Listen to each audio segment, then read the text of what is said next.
네, 오늘은 민수기 5장 말씀입니다. 거룩하신 하나님과 동행하는 백성. 성도님들, 오늘 하루도 건강하시고 주님과 동행하는 복된 한 날 되십시오. 화이팅!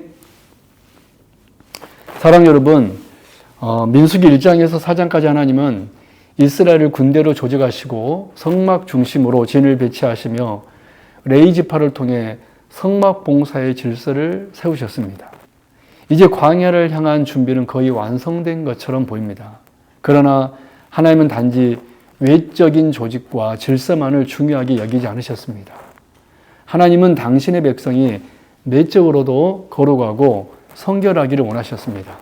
그래서 민수기 5장에서는 진영 안의 부정을 제거하고 죄를 해결하며 공동체의 거룩함을 지키기 위한 규례들을 말씀하십니다.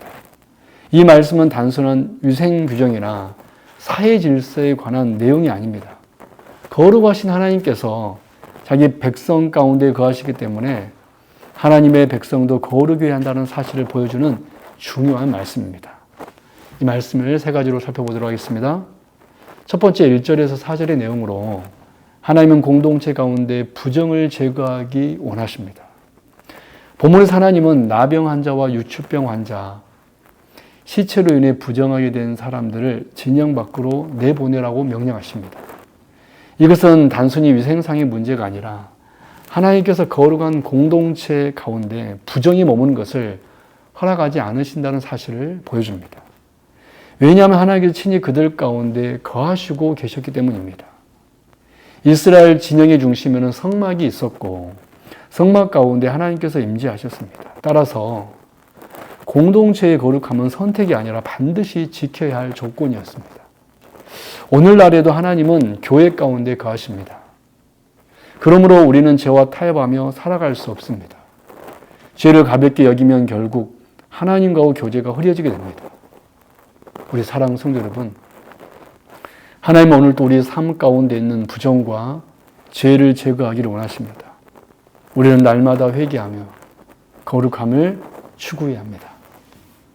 두 번째로 5절에 10절의 내용으로 하나님은 죄를 정직하게 해결하기를 원하십니다.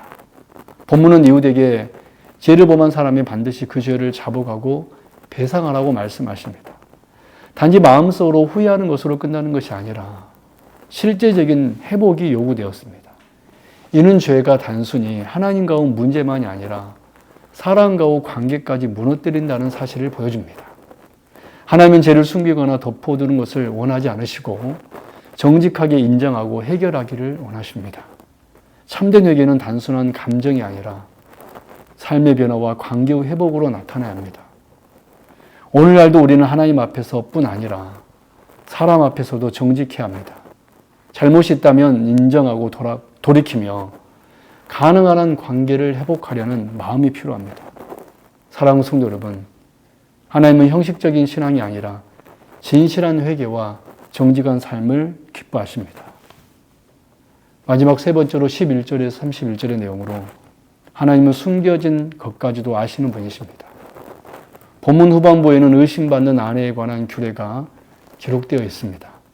이 말씀은 인간이 모든 진실을 다 알 수 없지만 하나님은 감추어진 것까지도 아신다는 사실을 보여줍니다. 이스라엘 백성은 억울함과 의심의 문제를 하나님 앞에 가져가야 했습니다. 하나님은 진실을 드러내시고 공의롭게 판단하시는 분이십니다. 이는 하나님께서 단지 외적인 행동만 보시는 분이 아니라 마음과 중심까지 감찰하시는 분이시라는 사실을 가르쳐 줍니다. 오늘 우리 역시 사람은 속일 수 있어도 하나님은 속일 수 없습니다. 하나님은 우리의 숨은 생각과 마음의 동기까지 아십니다. 그러므로 우리는 사람 앞에서만이 아니라 하나님 앞에서 깨끗한 양심으로 살아가야 합니다. 정리합니다. 민수기 5장은 하나님의 백성에게 왜 거룩이 필요한지를 분명하게 보여줍니다. 하나님은 공동체 가운데 부정을 제거하기를 원하십니다. 하나님은 죄를 정직하게 해결하기를 원하십니다. 하나님은 숨겨진 것까지도 아시는 분이십니다. 광야 생활 가운데서도 하나님은 당신의 백성에게 거룩을 요구하셨습니다. 왜냐하면 하나님 자신이 거룩하신 분이시기 때문입니다. 이 모든 것은 예수님 안에서 완성이 됩니다. 예수님께서 우리의 죄를 대신 담당하시고 우리를 정결하게 하셔서 하나님과 교제할 수 있는 거룩한 백성으로 삼아 주셨습니다. 그러므로 우리는 죄를 가볍게 여기지 말고 날마다 회개하며 거룩하신 하나님 앞에서 정결한 삶을 살아가야 합니다.